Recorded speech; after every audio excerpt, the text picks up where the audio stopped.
Good morning, afternoon, evening, everyone. Two Geeks Talking is an entertainment industry interview show where we specialize in the comics, film, TV, movie, and video game industries. And of course, I'm your host, Kurt Sasso. With us today is a wonderfully talented Canadian actor who has been in many films, from Argo to voice acting of Altair, from Assassin's Creed, Halo 4. You've seen him in, of course, the Olympus series as Prince Xerxes as well, which I happen to see a few episodes of that too. We're joined today by Cas Anvar. How are you doing today, Cas? I'm doing good. So let me get this right. Am I one of the geeks? You, of course, are one of the geeks. I would be most honored if you could. I'm one. You're definitely one of them. Good to know. Because I thought I'd be talking to two of you guys. Well, I mean, multiple personalities aside, that's one thing. But we last talked very briefly at Motor City Comic Con last year. It was a wonderful 5 minutes of my time. It was a very important interview as well. It's helping the documentary I'm doing along. But let's talk about yourself. Being an actor that you are in an industry that is very can be very demanding of a person's schedule and all that stuff. How have you managed to maintain your sanity throughout all these years of acting? Doing something I love. I mean, it's a brutal industry, and I don't recommend it to anyone who can do anything else. People who think it's a glamorous and romantic industry, it's really not. It's brutal, and you should only really consider being in the entertainment industry if there's nothing else that toots your horn. Anything else that makes you happy, that's what you should do. Once you have made that leap and commitment into the abyss, it can be incredibly rewarding when you fight tooth and nail and you're passionate about telling stories. Successfully accomplishing that is a very exciting thing. So that's what keeps me going. Before you became an actor, let's try that again. Before you became an actor, though, where was your life going? I was in sciences, actually. I went in high school, was really attracted to the sciences, chemistry, biology, psychiatry. My mom's in the mental health industry, and I was pursuing that. And I was actually contemplating even being a biochemist. Wow. Still a bit of a closet science nerd. Like to read all the latest discoveries and entangled particles and quantum physics and all of that. That's a kind of a little pastime of mine. Well, that's good. Yeah, that's where I was headed. And then I got asked to do a play in high school, which I had never intended to do. I was kind of bullied into it by my English teacher, who threatened to fail me if I didn't do it. And so I auditioned, and I booked the lead role of Hamlet in Hamlet, and the rest is really history, because I was history. And once you do Hamlet at 16, you're hooked. You're kind of done. Good stuff. Yeah. Now, you've done a lot of voice acting work as well, but let's talk about your very first, besides after the high school aspect, what was your very first professional foray into the entertainment industry? Like my first thing, I did some god-awful role of a sleazy arcade owner in a TV series called Urban Angel, I think it was called. Just played this like little scumbag in a video arcade, dealing with some XXX video machines or something. I don't know what it was. It was just that was my first thing.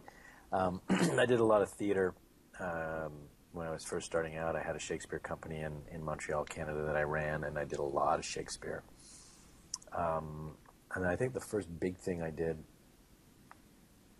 was I think The Terminal for Spielberg. Yeah. I did a role on that and got to work with Catherine Zeta-Jones and Tom Hanks and Stanley Tucci. And what a shame. Yeah, no, it was fun. I did a nice film called Shattered Glass, which Cruise produced. and that was fun. Got to work with Hayden Christensen and Chloe Sevigny and Steve Zane and Rosario Dawson. Made friends with all those great actors. And then a few years ago, came down to Los Angeles after I kind of let go of the Shakespeare Company, handed it over to someone else, then came down to LA. Good stuff. Obviously, you're known for your acting, but you're known for your voice work as well. How does that differ in terms of preparation between being an actor on a feature film or TV series compared to being in a... Oddly enough, it is actually quite different. I mean, acting is acting. Basically, whatever role you're doing, whether it's voice or theater or stage, being truthful and being real and believing what you're saying and finding it within yourself to convey the character. But in terms of the more detailed aspects of the preparation, it's quite interesting. Like because when you're doing film and television, you kind of have to start with this, like who you are physically. Like I cannot play a thick-necked redneck rugby jock. I just can't do it because I'm not. I physically am not that character. I can't play a redheaded Irish guy because I'm not. You know what I'm saying? I could play some quirky kind of Irish guy, but not like your traditional kind. And so you have to start with what God gave you, and then build from there. And that has its challenges, and that has its benefits, and it's because it's really much closer to me. I'm much more familiar with those characters and those roles that I convey on television and film. But once you get into the voice world, then it's kind of the sky's the limit. You're limited by only your voice. So at that point, I can play the rednecked Irish guy rugby player, which I did in Halo 4. I played Lieutenant Dalton, who was a loudmouth military drill sergeant type, who's very much one of those kind of like, ground pounders. And and then I also played Altair, the hero of the Assassin's Creed franchises. And I also played a Russian general who was 250 pounds and just a disgusting, awful 75-year-old heinous character. All I did was work on the voice and figure out how did this person who is so big and so fat and so obnoxious, how he talks. And our team does the rest. So when you're prepping for a voice role, basically you just close your eyes and you imagine the picture that they give you, because they always give you an image of the character that you're playing. And then you just try to picture, okay, how does that guy talk? How does he sound? How does he move? How does he breathe? And then slowly you let that voice come out of you, and you allow yourself the freedom to explore it as far as you can physically take it vocally. Because again, my voice has limits. I have a large range of different characters, but I have limits. I'm not Mel Blanc, who is like a hero. Yes. And within the scope of my limits, you try to go to the extremes of what your boundaries are, and then that's your prep. It's all vocal and mental, and just letting your creativity go wild. That's awesome. Yeah, I saw a documentary about I Know That Voice, and it was an impressive foray into the voice actors of the industries. It was incredible, truly. It's pretty good. They're pretty good. Like it's phenomenal what they can accomplish. Mm-hmm. I mean, even if you just look at The Simpsons, I mean, Mel Blanc is like a king amongst them. Like he did every single voice. Every single voice, from Tweety Bird to Yosemite Sam to the Martian to Bugs Bunny to Daffy Duck, Porky Pig, Grandma, Foghorn Leghorn, every single voice, and they sound completely different. Mm-hmm. Like, what the hell? I don't know. Anyways, But yeah, even The Simpsons. You look at The Simpsons. The characters play multiple voices on those shows. A friend of mine, his name is Rick Miller. He does a show called McHomer. The Simpsons do Macbeth, and he plays every character in The Simpsons, doing a production of Macbeth. So he has Homer playing Macbeth, Marge playing Lady Macbeth, Bart playing Malcolm. Sid, what's the neighbor's name? Flanders. Flanders playing Banquo. Some of the other characters playing the witches, and then Duncan is played by Barney. So he played he's like 50, 60 voices. Amazing. He's a spectacular vocal talent, that guy. So that's awesome. well, voices are fun. Yes, definitely. In terms of yourself and your core values, if you could list 3 of them, what would they be? My core values: honesty, creativity,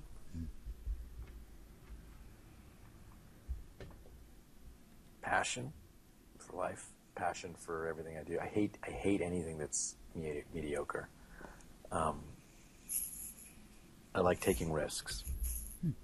I like taking risks even if they fail, rather than playing it safe. Definitely. Very good. You've been known as a video game player, if I recall correctly, or you at least enjoy the industry. I do play. Is there a favorite game or two that you have time to play, I should say? Well, let's see. My favorite franchises are Assassin's Creed, Skyrim. I love Skyrim. That's a good game to lose your soul to. I'm not a huge first-person shooter. That goes along with my kind of fantasy mindset. I don't like first-person shooters. I like RPGs. I like Fable. StarCraft is about as far left as I go in terms of kind of like the war games and stuff like that. But I like the StarCraft games. Diablo I liked. But I will say my favorite game, and I'm replaying it right now as we speak. I'm almost finished it for the second time. Best game I've played in years. Last of Us. See, I haven't played that yet. Oh, phenomenal game. Really? Phenomenal game.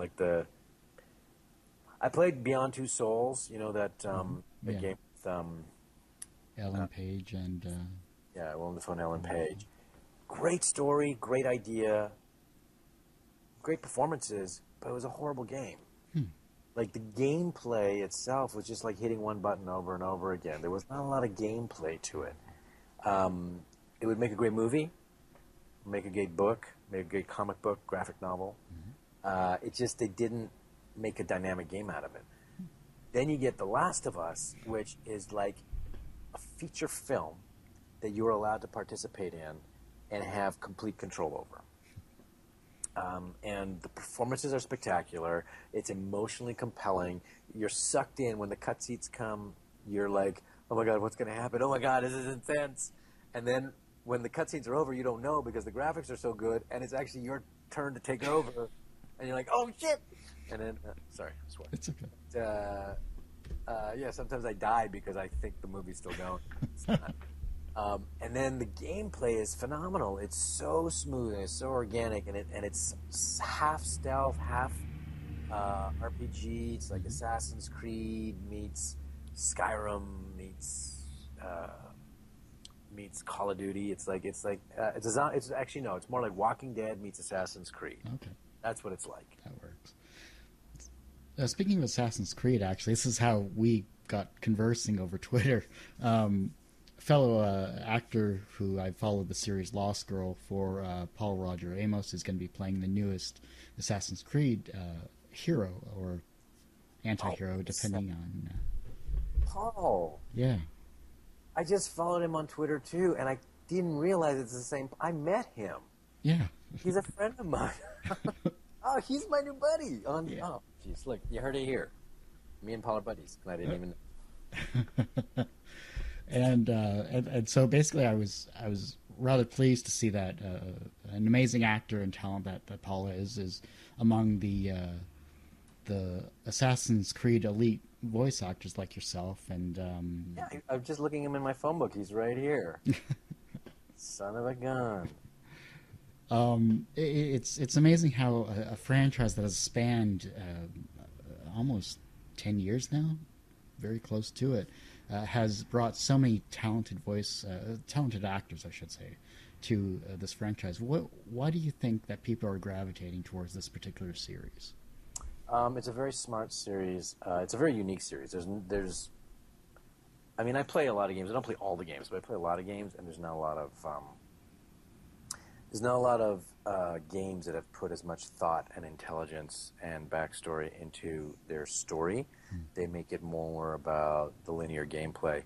Assassin's Creed put a crapload of development into the backstory, into the mythology of the characters, and they created a mythology that was rich but not complex. And they created a creed that was like kind of like the rules by which the entire franchise is run, that actually makes sense and is quite compelling, and it has a Robin Hood type of a element to it, with these assassins who are called assassins, but they're fighting for the good people. They're fighting for the everyday person. They're trying to get rid of the Templars, who are oppressors of free will and free thought. So you've got that classic archetypal fight of good versus evil. The heroes are hiding in the shadows and trying to defend the rights of the good. And then you have this whole history of mythology. And then you add on to that millions of dollars worth of research and development into the geography of the areas that they went into, which is why I think the first four games were so popular, because they went into areas that people were not really familiar with. They made them gorgeous. Constantinople and Babylon and Verona and Rome, like Venice, and like all these great places, and they historically set them up accurately. So if you actually went and visited these places afterwards, which my fans come to me at my table at the Comic-Con booths, and I'll have parents come up to me and say,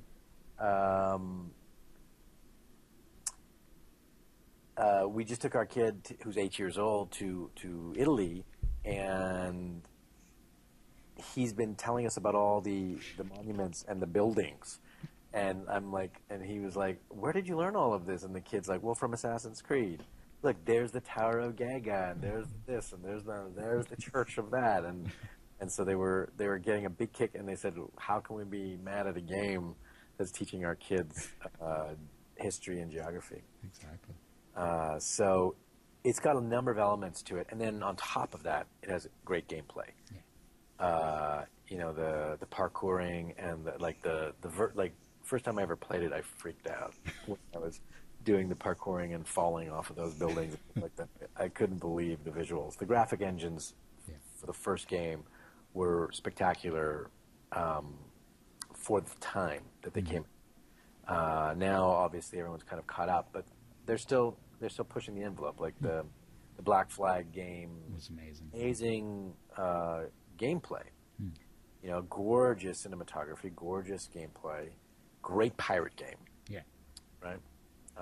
It doesn't have the same story element that the original 4 had, but they pushed the envelope on their technology. Yeah. And now Unity came out, which I think was better, and now the newest one, Syndicate, looks like it's kind of combining old school storytelling with the Unity and Black Flag gameplay.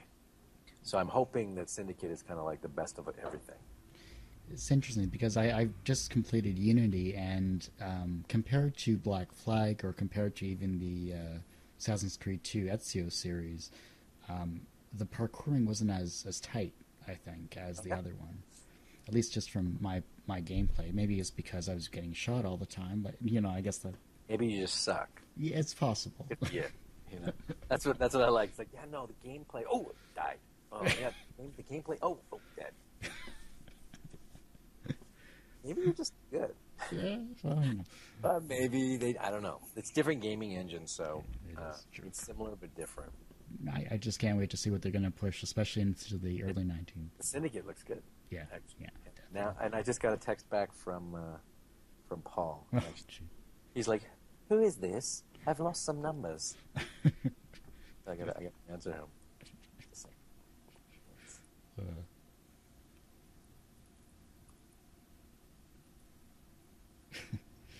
yeah, I still have to schedule Paul as well too. He's a wonderful guy. I've interviewed most of the cast of Lost Girl, and they're all just wonderful people in general. So, um, but yeah, no, I've been. Most recently, you were in Argo, which was an amazing film in itself. I thought that was well deserved. You played in a very intense role.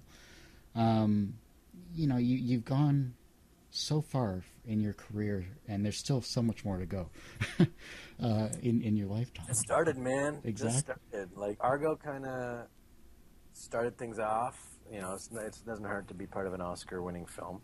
Yeah. Then Diana came out, which is the Princess Diana movie with Naomi Watts. Got to play Dodie in that. That got a lot of attention. Mm-hmm. Then, I mean, I guess it really started with Lost back a few years ago. I started on Lost. That was like the first major series, and I had a nice role on that. And then just most recently Olympus, and then now Expanse coming up. Olympus, which is airing now on Sci-Fi Network, Thursdays at 10 p.m. And Expanse, which just released its newest trailer, and the release date now they've put in December. So we're gonna have like a Christmas time party. What's Expanse? Oh, the Expanse Yes. is. You won't be saying that next year. You'll be saying what's the Expanse next year, because the Expanse is probably the biggest, most ambitious project sci-fi has ever done in the history of the channel. Really? It's the most expensive. It's the most expensive cable show ever purchased for its first season. The the the stories are spectacular. The visual effects are mind blowing. It's based on these novels that have been out for about 4 years. The Expanse series by James S.A. Corey. The first novel is called Leviathan Wakes. The second novel is called Caliban's War. And there's, I think, 5 of them out now. And they've got hundreds of thousands of fans already in the works. Wow. It's kind of like Game of Thrones. I mean, it has that type of formula where you've got a book that's been out, big fan base, and it's going to be Game of Thrones in space, basically. That's awesome. And we've got tons of material, and we've just finished the first season. It's being post-production right now. I've seen a few really amazing things. I'm a huge sci-fi fan, and my mind is blown. Awesome. And I've got a great role in this. I'm the pilot of the ship, who's like, his name is Alex Kamal. He is a Martian-born Pakistani ship pilot with a Texas accent. That's awesome. So, yeah, how often do you get to play that? Yeah. How often do you get to play a guy born on Mars with a Texas accent who's got like a East Asian background and who gets to play a hero flying space? That's awesome. It's an incredibly realistic show. It's got like a grittiness like Blade Runner, except it doesn't have the insane level of futuristic sci-fi tech to it. It's very realistic in the sense of basically we have managed to populate half of our solar system. Wow. So we've got people on the moon, we've got people on Mars, we have access to Venus, and we pushed to the Saturn, Jupiter asteroid belts where they've established mining colonies. And that's as far as we've really gone. Is just around the moons of Jupiter and Saturn and the asteroid belts. And that's pushed us to our limits tech-wise. And so traveling takes massive amounts of time. We don't have artificial gravity. So you're dealing with the realities of space travel, the real realities, not the Star Trek realities. And so you're dealing with greedy people, you're dealing with conspiracies, you're dealing with politics, you're dealing with people who want to possess mineral deposits and conspiracies, and someone trying to start a war because they discovered a secret, and murder and espionage. And then you have these people who are disenfranchised, these people displaced from Earth. because we colonized Mars. You heard about this Mars thing going on, right? Yeah, yeah, It's lottery. 1,000 people applied, and they're going to pick like 20, yeah. and it's a one-way trip. These people are going to Mars to colonize it, and they're never coming back. This is real. This is real. I don't know if it's NASA doing this or if it's private, but it's real. Private, I believe. And this is basically what this show's about. Is like people went to Mars to colonize it. They stayed. Their dream is to build the planet into a habitable environment, create an atmosphere. And the whole planet, the millions of people on Mars now, are focused on that one goal, that one dream. And Mars has become this incredible force, military force. It's kind of like the United States. And then other people went and colonized the asteroid belts and became miners. They call them belters. These belters have never lived in gravity before. Wow. So they look different now. They're tall and skinny. Their bones are not dense. They can't even withstand the gravity of Earth. If you put them on Earth, it's like torture. They're in pain, and they'll eventually die. And so they don't have a home. So they have to live out in the asteroids, and they spend 80% of their time in spacesuits. And they have their own culture, and they have their own language, and they have their own biology now. So it's like this is what would happen to us if we did try to populate it. So it's messy. It's terrifyingly real. And then within this story, this big conspiracy starts happening, and this detective trying to find this missing girl, and then all these murders and a mystery and treachery and betrayal, and it's amazing. It's just a huge adventure. Sounds awesome. It really does. I mean, have you seen the latest trailer? No, I haven't seen the trailer yet. I'll have to. No, that's not it. I think I have it. I was just showing it to someone today. So, are you able to show it to your people? I think I can. If you share your screen. Yeah. Well, I'm just give it to you. And then you... Oh, yeah, I can play it. Tell me what you think. May I ask you something? Do you miss Earth? These endless blue skies. Free air everywhere. And open water all the way to the horizon.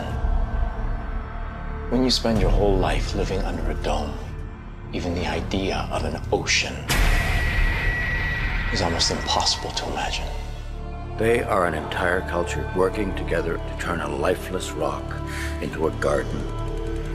We had a garden, and we paved it. Someday, things are gonna change. Earth and Mars have been stepping on the necks of the Belters out here for over 100 years. You want to be careful how far you want to take this. We're all in this together.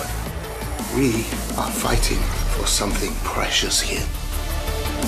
They built their solar system on our backs, spilt the blood of 1 million of our brothers, but in their eyes, we're not even human anymore. Heaven help your enemies. Heaven help us all. Earth must come first. We make it all this way, so far out into the darkness.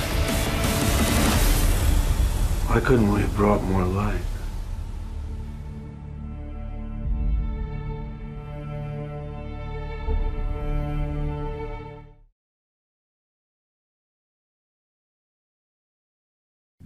All right. This is going to be the defining show for sci-fi.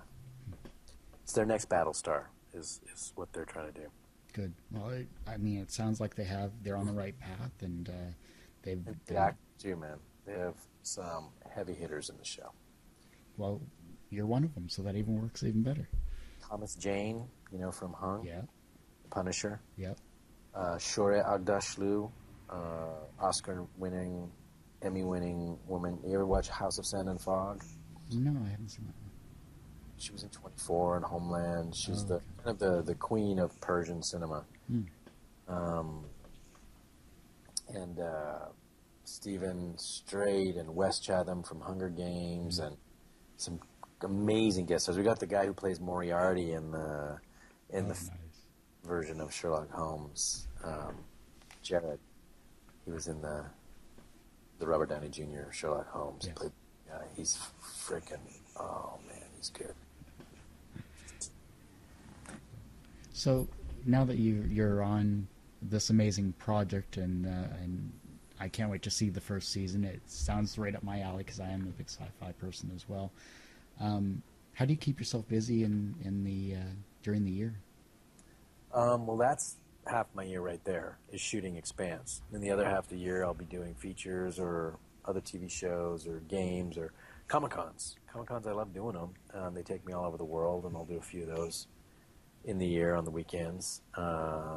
Takes me different countries, different places, and get to meet the fans.